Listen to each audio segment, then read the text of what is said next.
1949 கொட்டு மழையில் ராபின்சன் பூங்கால திராவிட முன்னேற்ற கழகம் என்று ஒரு மாபெரும் இயக்கம் உதயமாகுதுங்க. அந்த கட்சி உதயமாகும் போது மேடை எப்படி இருந்ததுன்னு தெரியுங்களா? வெறும் சிங்கிள் அண்ணா மட்டும் இல்ல, நாவலர் ஒரு பக்கம், முத்தமிழறிஞர் கலைஞர் ஒரு பக்கம், பேராசிரியர் அன்பழகன் ஒரு பக்கம், என்மியன் ஒரு பக்கம், சம்பத் ஒரு பக்கம், சத்தியவாணி ஒரு பக்கம், இப்படி ஒரு ஆளுமை. அத்தனை பேர் பேரை கேட்டாலே சும்மா அதிர்தில்ல. ஒரு கட்சி ஆரம்பிச்சா அப்படி இருக்கணும். ஒத்தையால் நின்றுட்டு சவுண்ட் ஓடக்கூடாது.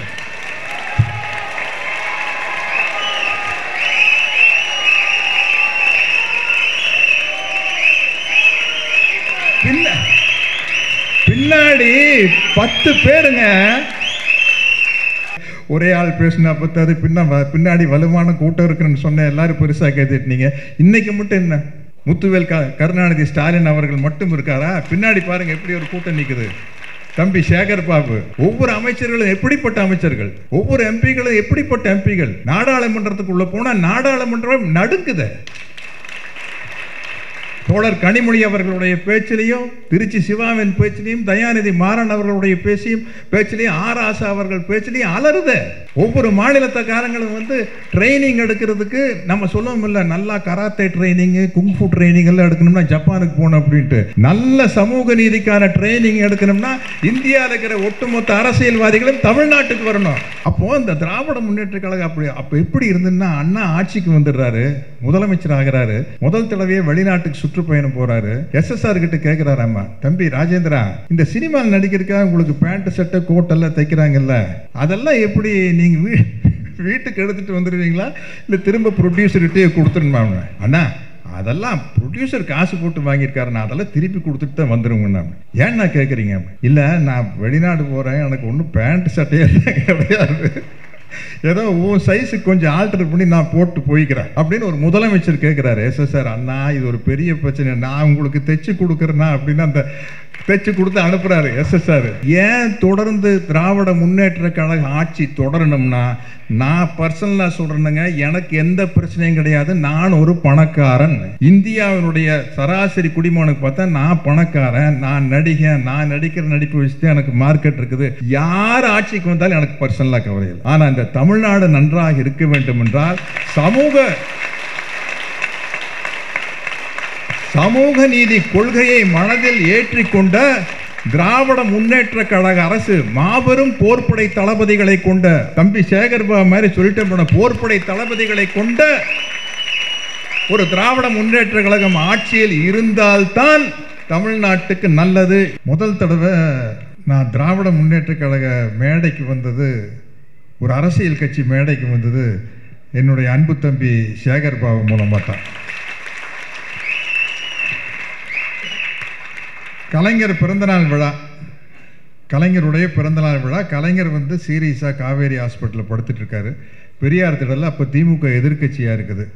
சேகர் பாபு அவர்கள் அந்த மாவட்ட செயலாளராக இருக்கிறார். அப்போ என்னை அழைச்சார். பெரியார் திடலில் நான் கலைஞரை பற்றி பேசி, ஏன்னா அவருடைய டைலாக்ல 2 படம் நடிச்சிருக்கிறேன். ஸோ எடுத்தோன்னு அவருடைய வசனத்தை பேசினேன் எப்படி இருந்தாலும் கைதட்டிடுவாங்கல்ல, அதனால மேலே ஏறணுன்னு பேசணுமா? டேய் பூசாரி, நான் சாவுக்கு துணிந்து விட்டேன், எனக்கு தெரியும் நான் செய்ய போகும் காரியத்திற்கு எது வெகுமதி என்று. தூக்கு மேடை பரவாயில்லை, உளுத்து போன சமுதாயத்தில் உன் போன்ற பூசாரிகள் புண்ணியவான்கள் வேடம் போடும் நாடகத்தை விட்டுக் கொண்டிருக்கும் மக்கள் கூட்டத்திற்கு என்னுடைய செய்கை ஒரு பாடமாக இருக்கட்டும். பராசக்தி படத்தில் நடிகர் சிவாஜி அவர்கள் பேசுகிற வசனம், இந்த வசனத்தை எல்லாம் பேசி பெரிய அளவில் கைதட்டல் தான் வாங்கிட்டேன். எனக்கு தம்பி சேகர் பாபு மேலே இருக்கிற எனக்கு பெரிய மகிழ்ச்சி என்ன, அறநிலையத்துறைக்குள் அதர்மம் உள்ளே வராமல் அறத்தோடு பாதுகாத்து நடந்து கொண்டிருப்பவர் சேகர் பாபு அவர்கள். பல பேர் சூழ்ச்சி பண்றாங்க, அறநிலையத்துறை அரசாங்கத்துக்கிட்ட இருக்கக்கூடாது, மரத்துக்குள்ள அரசியல் வரக்கூடாது அப்படின்ட்டு. இல்லை, இப்படிப்பட்ட ஒரு பாதுகாப்பு நிச்சயமாக அறநிலையத்துறைக்கு அவசியம். அப்போ கலைஞர் பிறந்த நாளுக்கு அழைச்சப்போ போயிட்டேன். ஏன்னா ஒரு படத்தில் 2 படத்தில் டைலாக் பேசி நடிச்சுக்கிறேன். என்னை பொறுத்த வரைக்கும் என்னுடைய வசனகர்த்தா நடிகர் அப்படின்னு போயிட்டேன். அப்புறம் அப்பவும் வந்து எதிர்கட்சியாக இருக்கல, ஆளும் கட்சி ஆயாச்சு. திமுக ஆளும் கட்சி ஆனதுக்கப்புறம் நமது மாண்புமிகு தமிழக முதலமைச்சர் முத்துவேல் கருணாநிதி ஸ்டாலின் அவர்களுடைய பிறந்த நாளுக்கு வர சொல்லி அழைக்கிறார். அப்போ நான் சொன்னேன், தம்பி அப்போ நான் வந்தப்போ திமுக எதிர்கட்சி, அதுவும் இல்லாமல் கலைஞர் வசனத்தில் நான் 2 படத்தில் அவர் வசனம் பேசி நடிச்சிருக்கேன். இப்போது திமுக ஆளுங்கட்சி, இப்போது ஸ்டாலின் அவர்களுடைய பிறந்தநாள் விழாவுக்கு வந்தால் தப்பாக தெரியுமே அப்படின்னு நான் கேட்டப்போ, என்னை வந்து நான் வந்தேன்னா என்னை திமுக காரன்னு நினச்சிக்குவாங்களா அப்படின்னு. சேகர் பாப்பா அப்படித்தானே நினச்சிட்டு இருக்கிறாங்க, இனி அதை மாற்ற முடியாது, உங்களை திமுக காரன்னு தான் நினச்சிட்டு இருக்கிறாங்க, பேசாமல் வந்து பேசுங்க அப்படிங்கிற மாதிரி உரிமையோடு அழைச்சார். அப்போ நான் வந்து மேடைக்கு வரும்போது தயங்கி வந்தேன், நம்மளை பற்றி என்ன நினைப்பாங்களா அப்படின்னு. ரொம்ப தயக்கத்தோடு வந்தேன், ஆனால் பேசிட்டு போயிட்டேன். ஆனால் இந்த 4.5 வருஷம் துணிச்சலான சமூக நீதி ஆட்சியை பெரியார், அண்ணா, கலைஞர் வழியில் முத்துவேல் கருணாநிதி ஸ்டாலின் அவர்களுடைய ஆளுமையும் அர்ப்பணிப்பையும் பார்க்கும்போது தமிழ்நாடு போராடும், தமிழ்நாடு வெல்லும், ஓரணியில் தமிழ்நாடு என்று கொள்கை முழக்கத்தை கேட்கும்போது, நிறைவேற்றிய திட்டங்களை பார்க்கும்போது தயக்கம் இல்லாமல் முழு மனதோடு மிக்க மகிழ்ச்சியோடு இந்த முப்பெரும் விழாவில் கலந்து கொள்கிறேன். அன்று தயக்கத்தோடு வந்தவன் இன்னைக்கு துணிச்சலோடு வர்றேன், மகிழ்ச்சியோடு வரேன். நான் நம் முதலமைச்சரையே ஒரு டெஸ்ட் பண்ணி பார்த்தேன். முதல்வர் ஆட்சிக்கு வந்தோடனே அவர்கிட்ட கொண்டு போய் வாழ்த்து சொல்கிறதுக்காக பொக்கேவும் எடுத்துகிட்டு போகிறேன், தந்தை பெரியார் படத்தையும் எடுத்துகிட்டு போகிறேன். எந்த அளவுக்கு பெரியாருடைய கொள்கைகளில் ஒரு வீச்சோட ஒரு தைரியத்தோட பலத்தோட முதல்வர் இருக்காருன்னு பார்க்கறதுக்காக அவரை வந்து ஒரு எம்பேரசிங்கான ஒரு விஷயத்துக்கு கொண்டு வந்துடக்கூடாதுன்னு தனித்தனியாக பொக்கே மட்டும் கொடுத்து ஒரு ஃபோட்டோ எடுத்துக்கிறேன். அப்புறம் பெரியார் படத்தை மட்டும் கொடுத்து ஒரு ஃபோட்டோ எடுத்துக்கிறேன். பார்ப்போம் நாளைக்கு பத்திரிக்கையில் வந்து இந்த பொக்கே கொடுக்குற படம் வருதா இல்லை பெரியார் படத்தை கொடுத்த படம் வருதா பார்க்கலாங்கிறதுக்காக முதல்வருக்கு நான் ஒரு டெஸ்ட் வைக்கிறேன். அடுத்த நாள் பொக்கே கொடுத்த படம் வரல, பெரியார் கொடுத்த படம், பெரியார் கொடுத்த படம் தான் வந்தது. அப்போவே நினச்சேன், கட்ஸ் அப்படின்னா திராவிட மாடல் முதல்வர் ஸ்டாலின் அவர்கள் தான். அவர் எல்லா இடத்துலையும் வீராவேசமாக கையை தூக்கி பேச வேண்டிய அவசியமே இல்லைங்க. ஸ்டாலின் அவர்கள் நம்ம முதலமைச்சர் வந்து ஒரு புன்னகையில் வந்து அப்படி தட்டி விட்டு போயிடுவார். சட்டசபையில் கவர்னர் வெளிநடப்பு பண்ணார்ல, ஏதாச்சும் எந்திரிச்சு வீரமாக கரைச்சிட்டாரா? இல்லை, ஒரு சின்ன சிரிப்பு, அவ்வளோதான். நீ போனா போய்க்கிங்க, யாருக்கு நோனே வந்த என்ன போனா என்ன, நான் மக்களுக்காக இங்கே உட்கார்ந்துருக்கிறேன். என் கடமை மக்களுக்கு பணி செய்வதை ஒழிய உங்களுக்கு எந்திரிச்சு சல்யூட் அடிக்கிறது இல்லை அப்படிங்கிறத நிரூபித்தது ஒரு ஒப்பற்ற முதல்வர் தான் நம்முடைய முதல்வர் ஸ்டாலின் அவர்கள். இன்னைக்கு முப்பெரும் விழா அப்படின்னு நினைச்சேன். பட் இங்கே வந்து லட்சிய தலைவர்களின் தத்துவம் எழுச்சியில் மலர்ந்தது திராவிடம் அப்படின்னு போட்டிருக்கு. ஒன்றும் தப்பு இல்லை. அப்பவும் இந்த முப்பெரும் விழாவாக தான் இதை எடுத்துக்கிட்டு பேசலாம். நான் பொதுவாக எழுதி எடுத்துகிட்டு வர மாட்டேன். யார் யார் பேசுகிறாங்கன்னு பார்த்தா அந்த பக்கம் தம்பி விஜய், பெரிய கவிஞர், பல தேசிய விருதுகள் வாங்கியிருக்காரு, அவர் ஒரு பக்கம், அவர் பிரமாணமாக பேசுவார். இந்த பக்கம் ஐயா சண்முக வடிவேல் அவர்கள், அவர் எப்படின்னா, ஐயா நான் எத்தனை வருஷம் உயிர் வாழ்ந்தாலும் அதில் ஒரு 5 வருஷத்துக்காவது நீங்கள் தான் என் சொந்தக்காரர். ஏன்னா ஒரு மனிதனுடைய வாழ்நாள் அதிகமாகிறதுக்கு மன மகிழ்ச்சி ரொம்ப முக்கியம். மன மகிழ்ச்சியும் உடலினுடைய ஆரோக்கியம் வந்து இப்படி பின்னி பிணைஞ்சிருக்குது. அதனால தான் இன்றைக்கி வந்து சைக்காட்ரிஸ்டுகளுக்கெல்லாம் நல்ல வேல்யூ.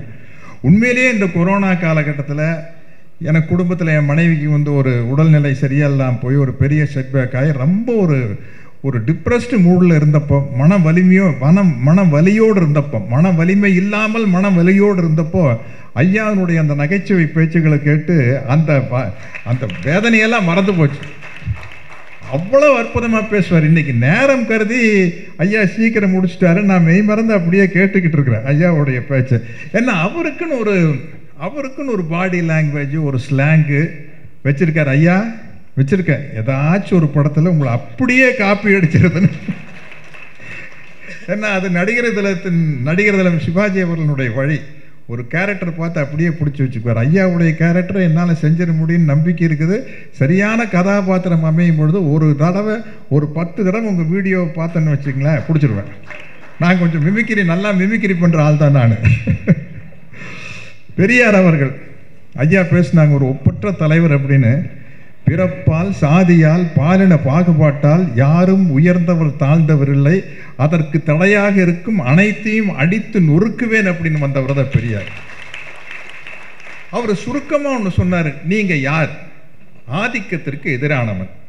ஒரு பெரிய நாடு சின்ன நாட்டை ஆதிக்கம் செய்தால் அந்த சிறிய நாட்டுக்கு ஆதரவாக நான் இருப்பேன். அந்த சிறிய நாட்டில் இருக்கும் ஒரு பெரிய மதம் சிறிய மதத்தை ஆதிக்கம் செலுத்தினால் நான் சிறிய மதத்திற்கு ஆதரவாக பெரிய மதத்திற்கு எதிராக இருப்பேன். அந்த பெரிய மரத்தில் இருக்கும் ஒரு மேல் ஜாதிக்காரன் கீழ் ஜாதி என்று கருதப்படுபவன் மீது ஆதிக்கம் செலுத்தினால் நான் கீழ் ஜாதி என்று கருதப்படுபவனுக்கு ஆதரவாக மேல் ஜாதி என்று கருதப்படுபவனுக்கு எதிராக ஆதிக்கத்திற்கு எதிராக நிற்பேன். அந்த தாழ்த்தப்பட்ட ஜாதியில் இருக்கும் ஒரு புருஷன் பொண்டாட்டியை அடிமைப்படுத்தினால் நான் பொண்டாட்டி பக்கம் நின்னுங்க, அந்த புருஷனை எதிர்ப்புனுங்க. என்னோட கொள்கை ஆதிக்கத்திற்கு எதிராக நிற்பதுதான் அப்படின்னு பேசுனது மட்டும் இல்லாமல் பெண் விடுதலைக்காக எத்தனையோ பாடுபட்டார். அவர் முக்கியமான விஷயம் என்ன சொன்னார்னா, அவர் ஸ்லாங்கிலேயே பேசணும்னா, ஒன்றும் இல்லைங்க, நம்ம பொம்பளைகளையெல்லாம் சமயக்கட்டிலேருந்து வெளியே வர வச்சுங்க, அவங்க கையில் இருக்கிற கரண்டி பிடுங்கிட்டுங்க, புஸ்தகத்தை கொடுங்க, பேனா கொடுத்து வேலைக்கு அனுப்புங்க, சம்பாதிக்க சொல்லுங்க, அப்போ தாங்க சரிப்பட்டு வரும். நீங்கள்லாம் நினைக்கல நாங்கள்லாம் வேலைக்கு போய் சம்பாதிச்சா புருஷனுக்கு யார் சோறாக்கி போடுறது அப்படின்னு நினைக்கல. அவன் திங்கிறா திங்காட்டி போகிறான், நமக்கு என்னங்க, அவனுங்க எப்படியும் பார்த்து சாப்பிட்டுக்குவானுங்க, நம்ம மேலே அதுங்களா. நாம் போய் சம்பாதிக்கணும், பொம்பளைகள்லாம் ஐஏஎஸ் படிக்கணும், ஐபிஎஸ் படிக்கணும், வக்கீலுக்கு படிக்கணும், டாக்டருக்கு படிக்கணும், இன்ஸ்பெக்டர் ஆகணும், ஏரோப்ளேன் ஓட்டணும், சந்திர மண்டலத்துக்கு போகணும், ராணியாட்டு வாழணுங்க. அதை விட்டு போட்டு இவனுக்கு சோறாக்கி போடுறதுங்களா உங்க வேலை. அவன் திங்கிற திங்காட்டி போற, அதை பத்தி நம்மளுக்கு என்ன. இந்த அளவுக்கு பேசியவர் தந்தை பெரியார் அவர்கள். அதுக்கப்புறம் ஒரு வகையில் பார்த்தா அதற்கப்புறம் 1949 கொட்டு மழையில் ராபின்சன் பூங்கால திராவிட முன்னேற்ற கழகம் என்று ஒரு மாபெரும் இயக்கம் உதயமாகுதுங்க. அந்த கட்சி உதயமாகும் போது மேடை எப்படி இருந்ததுன்னு தெரியுங்களா? வெறும் சிங்கிள் அண்ணா மட்டும் இல்லை, நாவலர் ஒரு பக்கம், முத்தமிழறிஞர் கலைஞர் ஒரு பக்கம், பேராசிரியர் அன்பழகன் ஒரு பக்கம், என்மியன் ஒரு பக்கம், சம்பத் ஒரு பக்கம், சத்தியவாணு ஒரு பக்கம், இப்படி ஒரு ஆளுமை. அத்தனை பேர் பேரை கேட்டாலே சும்மா அதிருதில்ல. ஒரு கட்சி ஆரம்பிச்சா அப்படி இருக்கணும், ஒத்தையால் நின்றுட்டு சவுண்ட் விடக்கூடாது.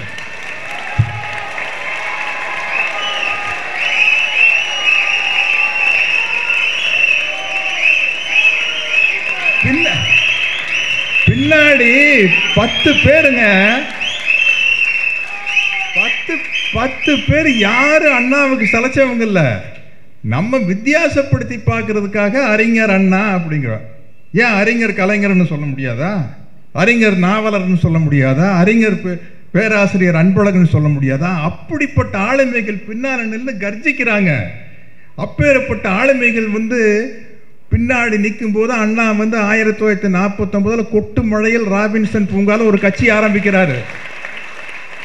சினிமாவில் இருந்த எத்தனை பேர்? புரட்சி தலைவர் எம்ஜிஆர் அவர்கள், அன்னைக்கு புரட்சி நடிகர் எம்ஜிஆர், கலைஞர் கொடுத்த பட்டம் புரட்சி நடிகர் எம்ஜிஆர், லட்சிய நடிகர் SS ராஜேந்திரன். ஏன் அவருக்கு லட்சிய நடிகர்னு பட்டோம்னா பெரிய ஹீரோ. அன்னைக்கு சம்பளம்னு பார்த்தா ஃபர்ஸ்ட் வாத்தியார் எம்ஜிஆர் அவர்கள், அடுத்தது நடிகர் திலம் சிவாஜி அவர்கள், 3வது காதல் மன்னன் ஜெமினி கணேசன் அவர்கள், 4வது லட்சிய நடிகர் SSR அவர்கள். அவருக்கு ஏன் லட்சிய நடிகர்னு பேர்னா, எவ்வளவு கோடியா கொட்டி கொடுத்தாலும் புராண படங்கள் நடிக்க மாட்டேன்னு கடைசி வரைக்கும் லட்சியத்தோடு இருந்தார். அவர் பேர் தான் லட்சிய நடிகர். பெரியார் திடலில் ஒரு நிகழ்ச்சியில் நானும் SSR அவர்கள் கலந்துக்கிட்டோம். எனக்கு ரொம்ப ஒரு மகிழ்ச்சியான செய்தி உங்ககிட்ட பகிர்ந்துக்கணும்னு ஆசைப்படுறேன்.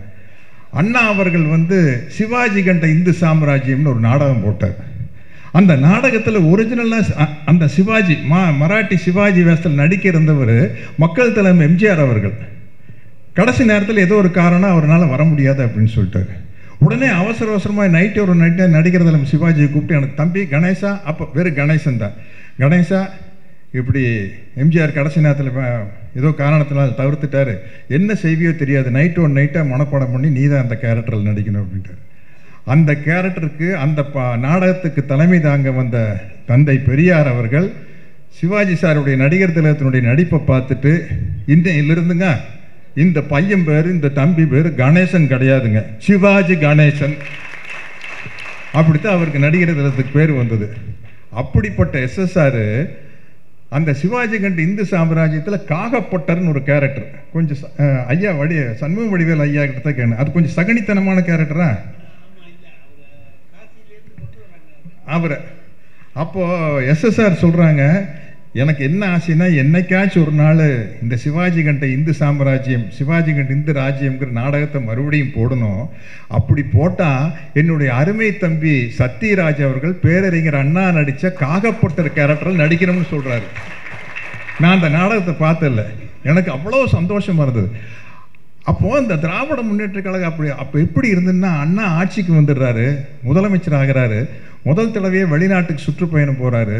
எஸ்எஸ்ஆர் கிட்ட கேட்குறாராம்மா, தம்பி ராஜேந்திரா, இந்த சினிமாவில் நடிக்கிறதுக்காக உங்களுக்கு பேண்ட்டு சட்டை கோட்டெல்லாம் தைக்கிறாங்கல்ல, அதெல்லாம் எப்படி நீங்கள் வீட்டுக்கு எடுத்துகிட்டு வந்துடுவீங்களா இல்லை திரும்ப ப்ரொடியூசர்கிட்டே கொடுத்துருமா? அண்ணா அதெல்லாம் ப்ரொடியூசர் காசு போட்டு வாங்கியிருக்காரு, நான் அதெல்லாம் திருப்பி கொடுத்துட்டு தான் வந்துடுவேங்கண்ணா. ஏன்னா கேட்குறீங்க? இல்லை, நான் வெளிநாடு போகிறேன், எனக்கு ஒன்றும் பேண்ட் சட்டையெல்லாம் கிடையாது, ஏதோ உன் சைஸுக்கு கொஞ்சம் ஆல்டர் பண்ணி நான் போட்டு போய்க்கிறேன் அப்படின்னு ஒரு முதலமைச்சர் கேட்குறாரு. எஸ்எஸ்ஆர், அண்ணா இது ஒரு பெரிய பிரச்சனை, நான் உங்களுக்கு தைச்சு கொடுக்குறேன்னா அப்படின்னு அந்த தைச்சு கொடுத்து அனுப்புகிறாரு எஸ்எஸ்ஆர். எவ்வளவு எளிமையான ஒரு மனிதர் பாருங்க. அதே மாதிரி அண்ணா கேன்சர் வெளிநாட்டுக்கு போய் ட்ரீட்மெண்ட் முடிஞ்சு வந்தோன்னா காங்கிரஸ் கட்சிக்காரங்க எதிர்கட்சியாக இருந்தவங்க கேட்குறாங்க, ஐ திங்க் அப்போ அனந்தநாயகி அம்மா தான் கேட்குறாங்கன்னு நினைக்கிறேன், அண்ணா அவர்களே நீங்கள் வெளிநாட்டுக்கு போய் கேன்சருக்கு ட்ரீட்மெண்ட் பண்ணிட்டு வந்தீங்களே, இதற்கான செலவு அரசாங்கம் கொடுத்துறா திமுக கொடுத்துறா? நாளைக்கு சொல்கிறேன்னு சொல்லிக்கிறார். ஏன் இப்போவே சொல்ல வேண்டியது, நாளைக்கு ஏதாச்சும் அதுக்குள்ளே ஏதாச்சும் ஏற்பாடு பண்ணியிருப்பாங்க. இல்லை, நாளைக்கு சொல்கிறேன். நாளைக்கு வந்துன்னு சொல்லியிருக்காரு, திமுகவும் கொடுக்கல, கவர்மெண்ட்டும் கொடுக்கல, என் தம்பி எம்ஜிஆர் கொடுத்தாரு அப்படின்ட்டு இருக்காரு. இல்லை, நான் என்ன சொல்கிறேன்னா, எப்படிப்பட்ட ஒரு கட்சி பாருங்கள், எப்படிப்பட்ட ஒரு இயக்கம் பாருங்கள், எப்படி வேலை செஞ்சுருக்கிறாங்க. அது மாதிரி ஒரு வகையில் பார்த்தா பெரியாருக்கும் அண்ணாக்கும் கருத்து முரண்பாடு அண்ணா வெளியே வந்தது ரொம்ப நல்லதாக போச்சுங்க. இல்லாட்டி பிரதான அன்னைக்கு ரெண்டு கட்சிகள் காங்கிரஸும் கம்யூனிஸ்டும் தான். நீதி கட்சி ஆட்சிக்கு அப்புறம் பார்த்தீங்கன்னா தேசிய கட்சிகள் தான் முக்கியமான இடத்தை வகிச்சது. திராவிட முன்னேற்ற கழகம் ஆரம்பித்த பிறகுதான் முதல் முறையாக இந்திய துணைக்கண்டத்தில் ஒரு மாநில கட்சி ஆட்சிக்கு வந்தது திமுக தான். இப்படிப்பட்ட மிகப்பெரிய சரித்திர சாதனை திமுக இருக்குது. அவ்வளவு வேண்டாங்க, இன்றைக்கு இந்திய பிரதமர் மோடி அவர்கள் கலைஞருக்கு நன்றி சொல்லணும். எதற்கு தெரியுமா? சுதந்திர தினத்தன்னைக்கும் தேசிய இந்த தினத்தன்னைக்கும் தேசிய கொடியை ஏற்றுறது கவர்னர் தான் ஏற்றிக்கிட்டு இருந்தார். கலைஞர் வந்த பிறகுதான் போராடி அதை சீஃப் மினிஸ்டர் முதலமைச்சர் தான் ஆக்கணும்னு சொல்லி கலைஞர் என்ற உரிமையை வாங்கி கொடுத்த பிறகுதான் முதலமைச்சராக இருந்த மோடி அவர்கள் குஜராத்தில் இருந்து தேசிய கொடியை ஏற்ற முடிஞ்சது. அவர் தேசிய கொடியை ஏற்றிக்கிட்டு அந்த தேசிய கொடிக்கு சல்யூட் அடிக்கல, கலைஞரை நினைச்சு பார்த்துக்கணும். அந்த சல்யூட்டுக்கு சொந்தமானவர் கலைஞர் அவர்கள் தான். அப்படி 1967 இந்த ஆட்சி வளர்ந்த பிறகுதான் அதுக்கப்புறம் கலைஞர் கொண்டு வந்த திட்டங்கள் இருக்கு பாருங்க. அந்த அண்ணா ஒரு வருஷத்துக்குள்ள போயிட்டார். அண்ணா வந்ததுக்கப்புறம் அதுக்கப்புறம் 9 ஆண்டு காலம் கலைஞர் விதைச்ச விதை வளர்ந்த செடிகளும் மரங்களும் தான் இன்றைய தமிழ்நாடு. அதற்கப்புறம் ஆட்சி மாறி மாறி வந்திருக்குது. ரெண்டு ஆட்சியிலேயே திராவிடங்கிற பேர் தான் இருந்திருக்குது. ஆனால் அந்த கலைஞர் விதைச்ச விதையில கலைஞர் போட்ட திட்டத்திலிருந்து வெளியே வரவே முடியலன்னு. ஏன்னா அவ்வளவு மக்களுக்கு பயனுள்ள திட்டங்களை அவர் போட்டார்.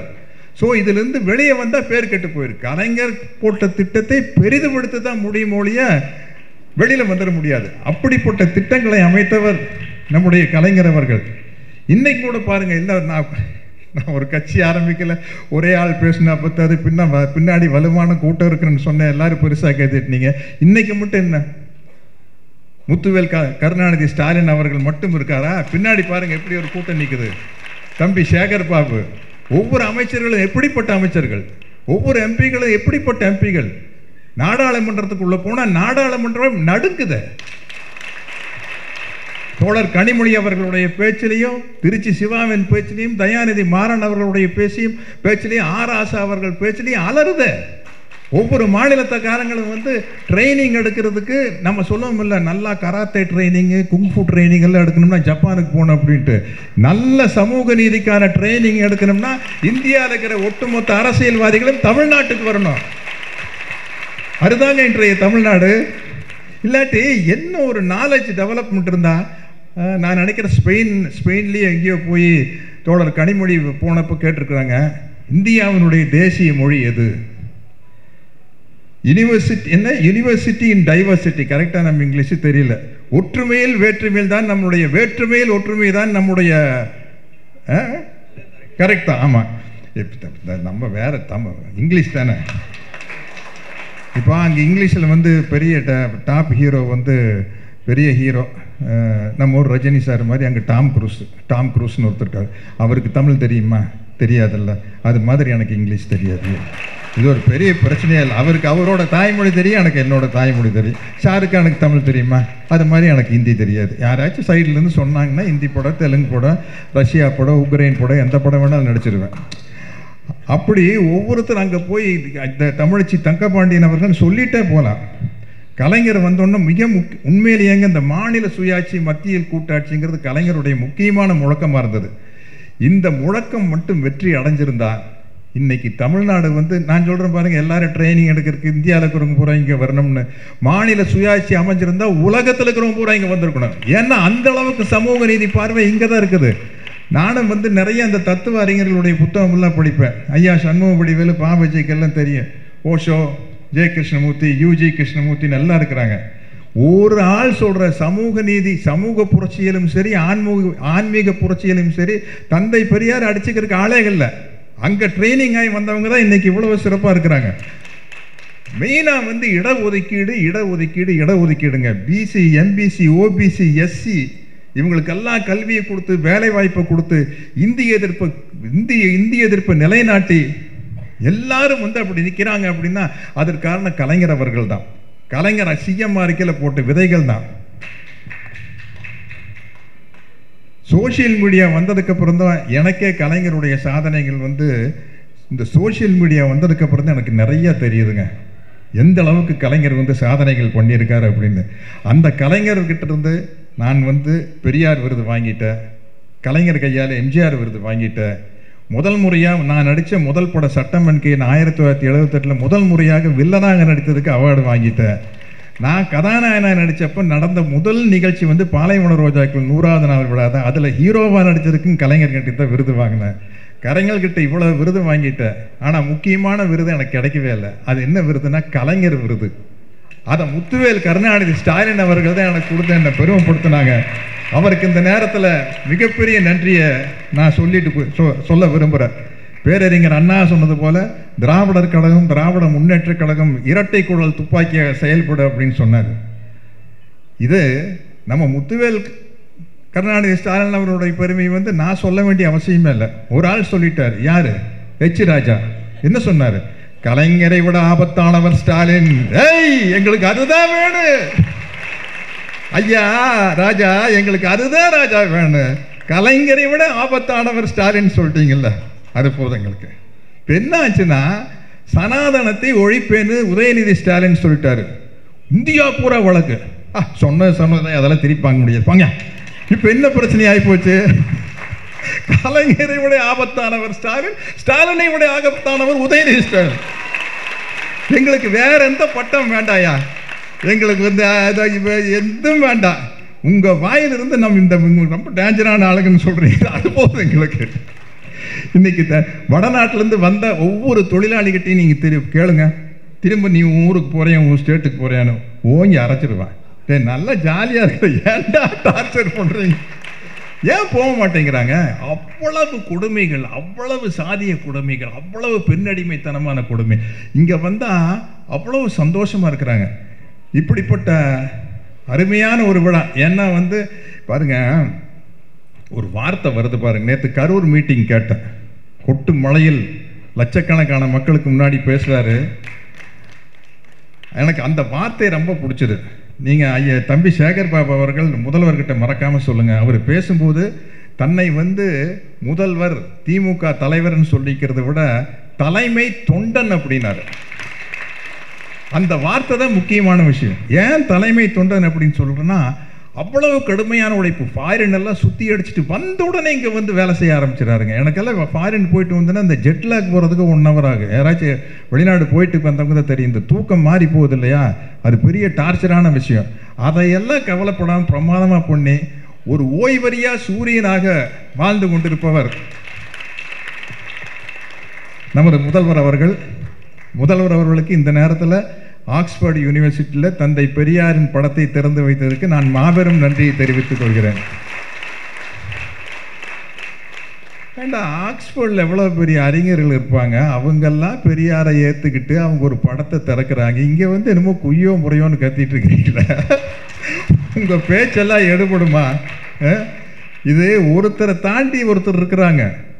பெரியார் 4 அடி எடுத்து வச்சா அண்ணா 10 அடி, 10 அடி அண்ணா எடுத்து வச்சா கலைஞர் 20 அடி, 20 அடி இவர் எடுத்து வச்சா ஸ்டாலின் அவர்கள் 30 அடி, 30 அடி எடுத்து வச்சா உதயநிதி ஸ்டாலின் வந்து 100 அடி எடுத்து வைக்கிறார். ஒரே செங்கல். ரஜினி சார் படத்து டைலாக் தான் ஞாபகம் வச்சுக்குது. நான் ஒரு செங்கல் எடுத்தா 100 செங்கல் எடுத்த மாதிரிங்கிற மாதிரி. ஒரே செங்கல்ல வந்து 100 செங்கல் கிடையாது. வரப்போகிற தேர்தலில் 200.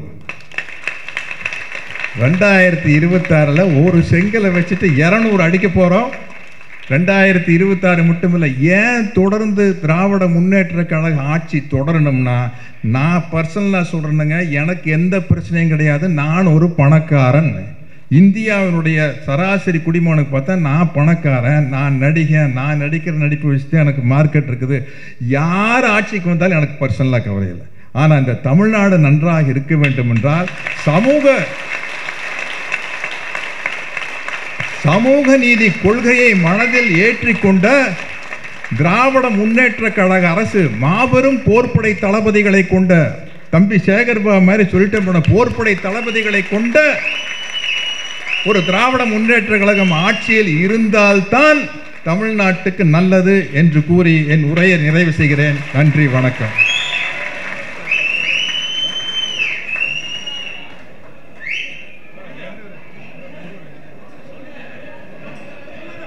நன்றி உரை வட்டக்கழக செயலாளர் விஜய் அவர்கள் சொல்வார்.